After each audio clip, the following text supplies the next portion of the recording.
Mais par contre, pour le moment, on va terminer en beauté avec un beau séchoir à cheveux.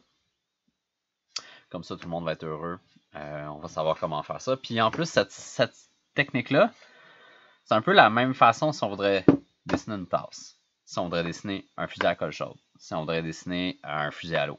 Si on voudrait dessiner n'importe quoi qui est une rencontre entre un cylindre puis un morceau droit, puis même un cylindre avec un autre cylindre, c'est toujours la même technique. Fait que c'est vraiment comme un archétype de l'objet en L ou en T. Comment qu'on va le monter. Fait que commencez à penser, parce qu'à un moment donné, je ne serai pas tout le temps là pour vous aider dans vos projets, mais oui, je vais être un peu là, mais sauf que il faut commencer à un peu penser quand on a un produit à dessiner ou peu importe, c'est quoi la meilleure tactique pour le faire? Un peu. C'est tout le temps ça, est-ce que je pars avec un cylindre? Est-ce que je pars avec un prisme?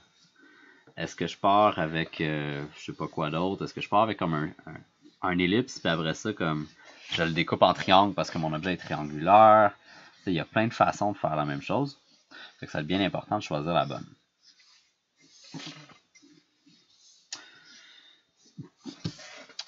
Il va être un peu petit, mais je vais le faire un peu plus long. Je l'ai fait un petit peu petit dans ma page, mais sauf que je vais faire un séchoir quand même un petit peu plus long que d'habitude. Fait qu'on va le faire un petit peu plus comme ça. Puis je vais aller installer sa poignée à peu près ici. Moi, ce qui m'intéresse surtout, c'est que vous soyez capable d'établir cette base-là. Des formes de base partout. Fait que, tu sais, comme c'est cylindre, cône, cône, prisme, prisme. Il faut tout le temps commencer à penser à ces éléments-là de base. Puis après ça, on rajoute, puis on rajoute, puis on rajoute. Mais une fois que ce prisme-là est bien, ou il est acceptable, tout le reste va bien découler. Comme ici, je trouve que l'arrière n'est pas nécessairement carré. Fait que je vais réajuster. Ce petit 4 secondes-là vient de me sauver une mauvaise ellipse. Mais elle vient de me sauver 2 mauvaises ellipses parce que je vais en rajouter une en arrière. Fait que tu sais, ça se multiplie très très très rapidement. Vu que c'est la première fois que je fais cet objet-là, dans le projet, on va dire, ben, je vais m'amuser à tout faire mes lignes de construction. Comme c'est ici. Je peux même faire ça en arrière tout de suite. Tant qu'à y être.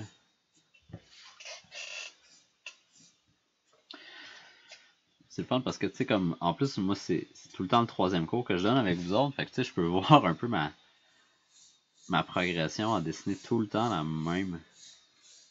le même objet 3 fois dans la semaine. Des fois même 4 parce que je fais une préparation. Puis, généralement, le lundi soir, quand je me prépare pour la semaine, je suis comme, yeah boy, ça va être là cette semaine. Puis à chaque fois, le vendredi, je suis comme, ah, c'est pas super. Quand je recheck mes dessins. Mais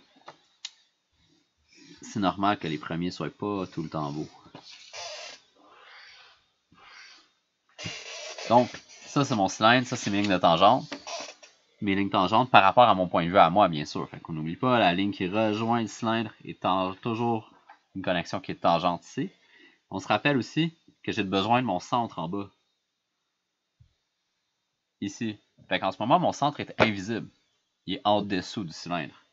Mais mon centre en haut, lui, il est visible. Il est juste là. C'est encore là la rencontre des 2 points ici de mes croix. Donc, pensez tout le temps à ça. Fait que si on ferait, on va dire exactement l'inverse, ben, on verra toute la connexion en haut de la poignée. Là, on va la mettre en bas.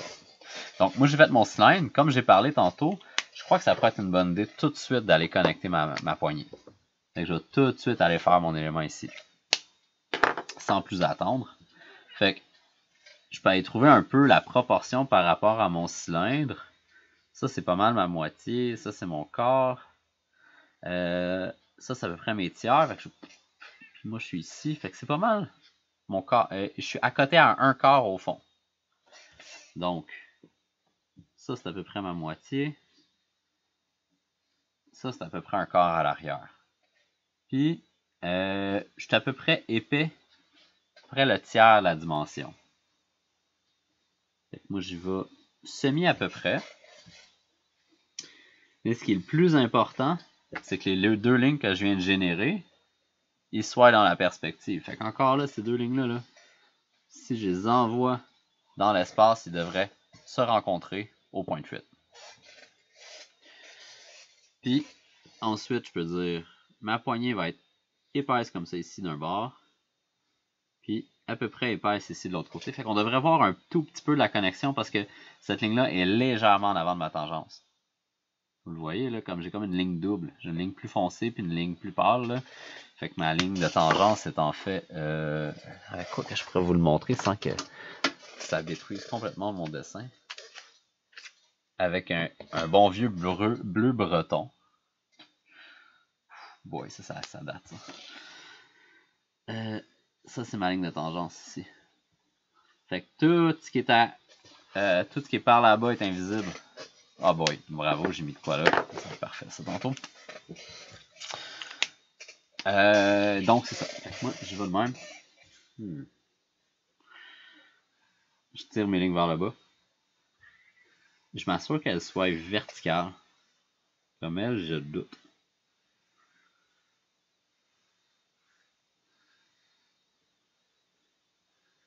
Faites attention quand vous dessinez vos verticales, mettez-vous pas face à votre corps. Hein. C'est tout le temps de dégager votre bras. Comme vous voyez, mon bras, il sort vraiment vers la droite. Là. Puis des fois, même, je décale mon dessin. Mais là, c'est sûr que c'est moins bon pour ma caméra. Fait que c'est mon corps qui se tasse. Là, je me dandine un peu. Puis après ça, je vais descendre sur l'arête la plus près de moi. Juste pour regarder à peu près la dimension que je veux faire ma poignée. Bon, dans ce cas-ci, je vais l'envoyer à peu près là. Je vais me faire une ligne qui s'en va encore là, vers mon point de fuite. À l'arrière aussi, vers mon point de fuite. Puis, je vais quand même aller terminer. Ah, c'est cette ligne. Ah, c'est ça, c'est cette ligne-là. C'est ici. Comme ça. Fait que ça, c'est le fond de ma poignée. Je ne mets pas tout de suite de détails. J'aime mieux continuer à construire mon objet. Je pourrais aller faire la petite gâchette tout de suite, mais j'ai pas le goût. Je vais aller tout de suite à la place. Je me sens en confiance. Je vais aller faire mes autres cylindres. À l'arrière, c'est pas même grave. Hein? Comme c'est l'arrière du produit, on voit pas grand chose. Fait que je peux aller prendre mon ellipse ici. Je la copie. Je la rapetisse. Je la pousse vers l'arrière. Je viens la dessiner. Puis si je la mets relativement loin, là, de centre à centre, ben, je peux commencer à la faire ouvrir. Si elle est très proche, laissez faire. Gardez à peu près la même ouverture, ça va passer comme dans du feu. Comme dans du beurre. Comme dans du feu, ça serait moins bon. Puis après ça, on vient relier encore là de façon tangente. Puis on essaie de ne pas trop couper la tangente ici pour ne pas se faire un genre de bec de poisson, peu importe. Là, avec notre forme. Comme ça ici. Ensuite, pour l'avant, je préfère exactement la même technique, mais à l'inverse. Fait que je pourrais prendre l'ellipse, la tirer avec l'axe mineur, la fermer. Par contre, c'est l'ellipse la plus importante. C'est notre roue de char. C'est l'affaire la plus importante. C'est le bouton on sur un téléphone. C'est la première chose qu'on va regarder. Il faut faire attention que ça soit quand même assez clean. Ouais, le bouton on, c'est la première chose que je regarde. Là. Je m'en vais chez Fido, puis je fais comme oh shit, le bouton on il est vraiment nice, je vais acheter ce téléphone-là. Ça, soit dit en passant, il y en a de moins en moins, c'est ce qui est drôle. Mais je vais prendre ma perspective, je vais prendre les lignes au fond, je vais les tirer vers l'avant parce que je suis confiant que ma boîte primaire, ma première base, est bien construite, donc elle a de la convergence. Donc si je les étire vers l'avant, il devrait avoir de la divergence. Puis j'utilise toujours comme le genre de pointe-lame de mon crayon pour être le plus aligné possible. Puis ensuite, ce que j'ai à faire, c'est je me prends un des nouveaux panneaux que je viens de me générer. Puis je peux aller après ça décider la profondeur ou la longueur de mon élément. Comme dans ce cas-ci, ça devrait être pas mal ici ce que je veux faire. Dernier spot check. Est-ce que ça c'est un carré? Ouais, close enough. Devrait être pas pire. Fait que c'est toujours important, on revient toujours à ces bases-là. Puis ensuite, je peux me faire un X, une croix, une autre croix. Soit dit en passant, si je tire la ligne de centre que j'ai faite tantôt, je devrais rencontrer ce point-là. La même chose en bas. Un tiers, deux tiers. Un tiers. Ah, mais là, en fait, ouais, là, je suis en train de faire exactement la même grosseur. Fait qu'on devrait peut-être réduire légèrement le diamètre pour faire un genre de cône pour concentrer la chaleur pour bien brûler mes cheveux. Donc, encore là, je pourrais faire la technique de tantôt qu'on a appris. Donc, je me génère un point sur ma croix. Je suis ma perspective. Puis à chaque fois que je rencontre encore ce X-là, cette croix-là, je change de direction. Maintenant, un tiers, deux tiers. Là, ça fait plein de lignes parce que je suis allé trop vite. Puis, je tourne ma page pour être confortable. Je prends ma pointe ronde pour avoir un petit peu plus de précision. Puis, je fais mon devant. Je la regarde. Ça a-tu l'air pas pire? Ouais. Si je suis pas convaincu, je la refais. Après ça, je peux aller faire ma transition. C'est-à-dire relier mes ellipses ensemble. On va faire un petit peu courbe. Je pourrais être un petit peu plus cool.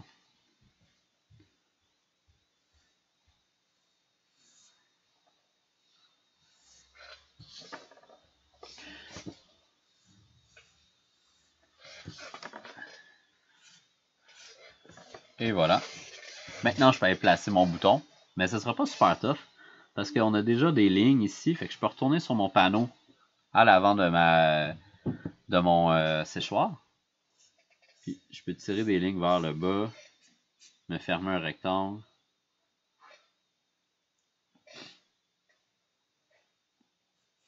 Puis me créer une boîte.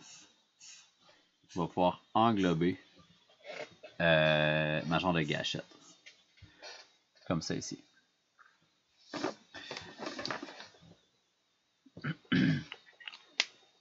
Théoriquement, mon frame est fait. Tout le reste, c'est des artifices. C'est du rajouter, c'est du plus. En fait, tout le reste, ça va être du design. En fait, ça va être à vous de le rajouter. Mais on a toutes nos bases, fait qu'on peut commencer à rajouter des éléments comme qu'on le veut. Soit qu'on continue avec le gris, soit qu'on commence avec même un véritain, ou carrément un bic, peu importe, on commence à rajouter des lignes. Dans la chose qu'on pourrait faire, moi je pourrais juste ici me faire une petite prévision. Je sais que je vais avoir un fil. Je vais vous le montrer comment moi j'ai fait tantôt les fils. Là. Je sais que je vais avoir un petit cylindre ici que je vais venir ajouter. Bon. Voyons, mon chat il est comme exactement dans mes jambes. C'est jamais bon signe.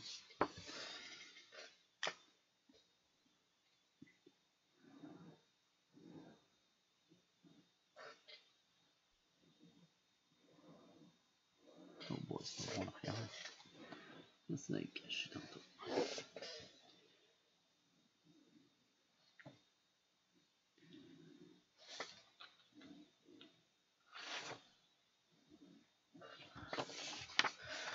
Donc, l'ellipse en avant. Puis, il va en avoir un aussi à l'extérieur, parce qu'il y a comme une genre de lèvre à ça. Celle-ci. Je vais tracer mon ellipse ici.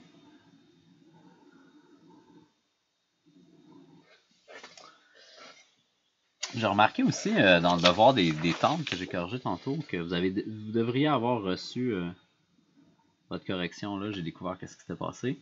On dirait que vous avez peur maintenant de laisser les lignes de construction ou les enlever toutes avec le logiciel de scanning, mais laissez-les. Laissez-en plus que passer. Ça l'informe de comment la forme évolue. Puis ça va vous donner une motion plus égale quand vous allez dessiner que d'essayer de finir l'ellipse exactement à son endroit visible. Ça devient quand même assez difficile. Donc, donnez-vous une chance. Laissez vos lignes de construction. Rajoutez des petites lignes de section comme ça ici. Comme ça. Si je vais aller faire la grille en dedans, on va dire que je les vois. Je peux même le faire avec le gris. Puis je peux même m'aligner avec le carré que j'ai à l'arrière. Fait que je peux me passer des lignes grises, trop grandes, mais qui suivent la perspective. Vous voyez qu'ils ont comme déjà apparu, là. Puis là, je peux faire un peu comme tantôt, puis je fais une ligne par-dessus, une ligne en dessous de chacune de mes lignes grises, ce qui me donne un guide. Puis là, on vient de faire des genres de... Un petit peu comme qu'est-ce qu'on avait fait avec les genres de louves de ventilation qu'on avait fait il y a de ça quelques années. Alors ça, des petites lignes qui s'en vont vers la perspective dans le fond. Comme ça, comme ça, comme ça. On est rendu avec des éléments qui ont tendance à donner un effet de perspective. Je ne mettrai pas trop de poids de ligne encore. Je vais les laisser quand même assez neutres. Comme ceci. Puis je vais sûrement les remplir avec du gris plus tard. Ouais.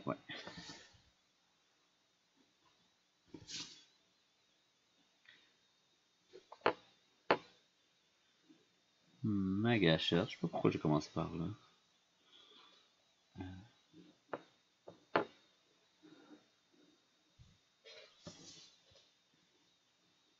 suis en train de me faire une belle poignée confortable. Ou du moins, ce que j'espère d'être confortable. Parce qu'encore là, j'utilise jamais ça. On pourrait même dire que on voit un petit peu comment ici ça se connecte. Mais c'est pas grave. Pour le moment, c'est pas grave. Ici, ça s'en vient là.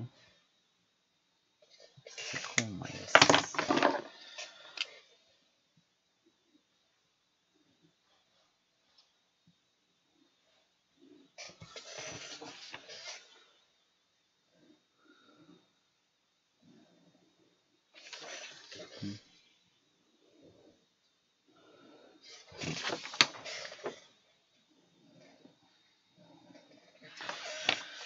Là, c'est à ce moment-ci qu'on voit un peu la différence entre Zoom et du monde sur YouTube. Je suis pas en train de vous rappeler que vous écoutez le cours de croquis 1 en rafale.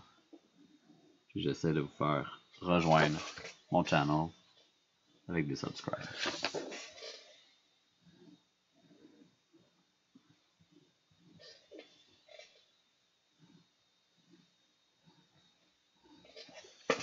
Et voilà, comme ça. Ça s'en vient bien. J'aimerais ça peut-être acheter un petit détail, là. Je trouve un petit peu pic-pic. Fait qu'encore là, en haut, je pense que je vais vous mettre un genre de... Je sais pas, on doit être capable de sélectionner quelque chose là-dessus. Ça doit avoir des fonctions. Ah, je vais tout le faire en arrière. Il y a rarement quelque chose dans le haut. Dans le haut? Ouais, moi je vais le faire là. Je sais pas pourquoi, là, mais je trouve ça cool. Je vais faire comme une texture aussi. Fait que là, tu peux comme régler ton intensité en roulant en arrière. Je sais pas pourquoi. Ouais, c'est quand même plausible. Pardon? C'est quand même plausible, ça. Ouais, mais ça va être cool. Puis là, je pourrais même pousser l'insulte à l'injure, là. Puis là, je vais faire une ellipse un peu plus grande par-dessus. Juste pour se rappeler que ça existe encore. Puis, je pourrais faire un genre de flèche. Comme ça. Je la prépare en gris. Vous voyez que je suis la perspective que j'ai déjà appliquée. Je la fais fondre en arrière. Dans mon objet. Tu sais, je la cache. Pas être obligé de trop me casser la tête pour la faire. Mais j'ai pas assez attendu que mon feutre sèche. Je suis en feu aujourd'hui. Wouh! Je vais donner une petite épaisseur comme ça. Ça va à peu près en perspective. Ça monte de même. Là, je vais pouvoir parler de ça tantôt. Ah, ça vient cacher ce que j'avais fait tantôt. C'est parfait ça. Et voilà, de même. On peut mettre des petites lignes de section pour les éléments qui sont peut-être un petit peu moins clairs. comme là ici. Puis là, peut-être le moment que vous vouliez voir un peu. Ici, je vais juste faire une dernière petite ligne de section pour montrer encore là comment que la forme se promène un petit peu. Ce qui peut être intéressant, c'est comment qu'on fait un fil. Je vais vous le montrer aussi en 2D à côté. Généralement, moi, c'est ça. On va dire si je le fais en gris. Un fil, ça a un peu deux composantes. Ouais, je vais vous le montrer ça. C'est là l'affaire qui pète sur un fil de téléphone iPhone, là. Le ça, là. Excusez-moi, il y a du poil dessus. Le ça, là. Puis on a le fil, puis on a un genre de gaine intermédiaire, qu'en anglais on appelle ça un cable relief. C'est pour pas que ça coince puis ça vienne casser prématurément. Mais Apple sont vraiment à chier à faire ça depuis genre 25 ans. Ça casse tout le temps. Il n'y a aucun designer chez Apple qui est capable de faire ça de façon efficace. Donc, gardez-le pour être dit. Mais ça existe quand même sur tous les produits. Si vous regardez, quand il y a un fil, généralement, il y a ça. Donc, on commence tout le temps avec un cylindre un petit peu plus gros. Puis ensuite, moi, dans la perspective, ce que je fais, mais je vais vous le montrer en 2D, c'est que je me pars un cylindre. Puis quand je vais dessiner un fil, je vais tout le temps lever le crayon comme ça, pour un peu le faire disparaître. Vous allez voir, c'est tout le temps assez utile. Puis là, quand je veux, fait que ça, c'est mon cable relief. Puis après ça, pour faire mon câble directement, je vais continuer mon cylindre. Puis avec mon gris, je vais aller manger mon diamètre pour laisser un cylindre plus petit à l'intérieur. Mais tu sais, il se fait comme magiquement. Fait qu'une fois que j'ai ça comme ça, là je peux vous le montrer ici. Fait que là j'ai mon cylindre qui est là, qui sort d'en dessous.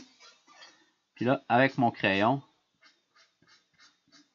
je viens me laisser un gap blanc qui va représenter mon fil. Mais regardez aussi que je fais disparaître mes traits de crayon. Puis je peux même tout de suite prendre mon gris foncé, mon gris 3. Puis avant même de mettre le noir, je peux aller rajouter tout de suite mon shading un peu. Fait que je vais rajouter 1, 2, 3, un peu plus foncé sur les bords, un peu plus foncé sur les bords. À l'intérieur, sur le fil, je fais la même chose, mais à partir du blanc. Comme ça. Un petit peu plus foncé sur les bords. Là, vous le voyez déjà apparaître, le film, il est comme flou. Puis là, ici, je peux rajouter du foncé parce qu'il va y avoir de l'ombre. Fait que c'est exactement ça qu'on va faire. Là, moi, je vais le laisser sécher, puis je vais venir le finir après avec le noir. Donc, ici, je vais en mettre juste un petit peu moins. Deux petites lignes. Ici, une ligne. Fait qu'on voit que ça commence à apparaître. Je vais retrouver mon crayon. Ici. Mon fil est ici. Je fais disparaître la ligne. Donc, je lève le crayon parce que je veux pas que ça arrête fini. Je veux le faire finalement comme... J'ai pas le goût d'aller dans Photoshop et venir l'effacer. Fait que vraiment, je vais juste lever le crayon à la fin. Ici. Ici. Ici. Fait qu'on se ramasse avec un beau fil. Puis même en 2D, ça rock, là. Tu sais, ça fait un job solide. C'est pas tough à faire. Puis ici, je vais faire la même chose. Une ligne, deux lignes. En bas, c'est un bout d'ellipse. Puis ensuite, le fil en bas. Deux lignes qui ont tendance à disparaître. Je pourrais repasser avec mon gris 3 pour faire la zone d'ombre. Ici. Et même en haut, là, je peux faire une zone d'ombre qui va apparaître, bien sûr. Peut-être juste rajouter un peu de contraste, même pas obligé. Fait qu'on se ramasse avec un fil beaucoup trop nice par rapport au design que j'ai fait. Mais c'est quand même correct. Ça l'arrive. J'ai comme une certaine passion pour dessiner des fils. C'est ça. Fait que maintenant, on peut juste aller rajouter un peu de foncé, juste pour, encore là, aider à exprimer la forme qui évolue sur notre produit. Comme ça ici.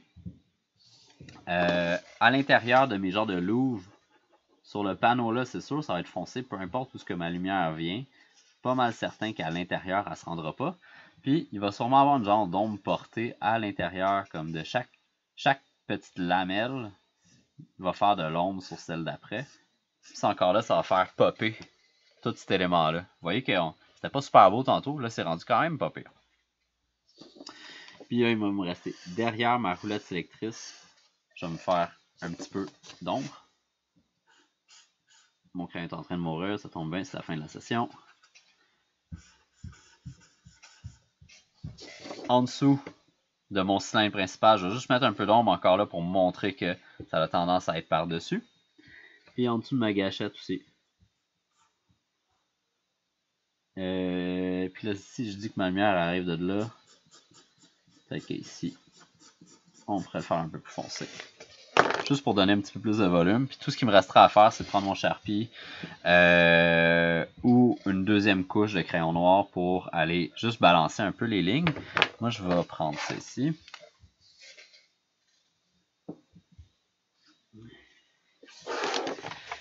C'est un peu trop fort ici. C'est pas grave, on apprend.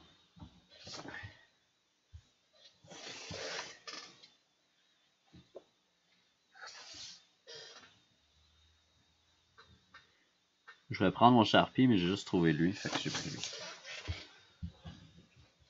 Ça revient au même.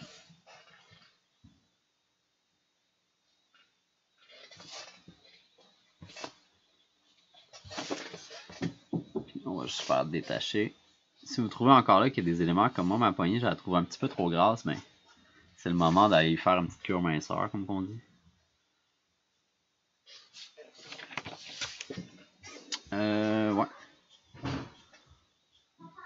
Oui, Albert? D'accord. On n'a plus. On a du sirop d'érable ici, on en a, inquiète-toi pas. On a pu Viens-tu dire bonjour à mes élèves? l'effort des œufs comme pas crever comme quand maman faisait. À la fin, ça casse pas. Mais là, on peut pas. Il tourne un tuyau qui est bloqué. On n'a plus d'eau. On n'a plus d'eau? Ouais. Le tuyau qui est cassé. À la maison? Ouais. Ici. Okay. Parce qu'il n'y a même pas d'eau au bain. Oh, Au lavabo. J'allais voir ça. Il n'y a même pas d'eau. Ah ouais, c'est le fun. Bon jeudi à tout le monde! Subscribe. À la prochaine session, vous allez savoir qu'est-ce qui s'était passé. Non, c'est pas vrai. Et voilà. Je mets juste un petit peu de couleur sur ma flèche, je trouve ça drôle. Ouais, ok, je vais m'en occuper. Et voilà. Puis, je vais juste foncer un peu l'intérieur là. Tout ce qui me restera à faire, c'est des petites annotations pour compléter mon dessin. Puis on a pas mal fini.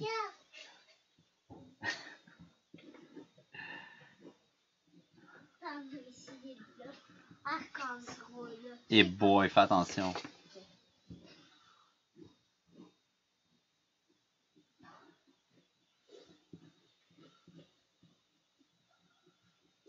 Et voilà. Fait que c'est pas mal comme ça qu'on le fait. Vous avez vu un peu les étapes que j'ai utilisées. Puis c'est ça.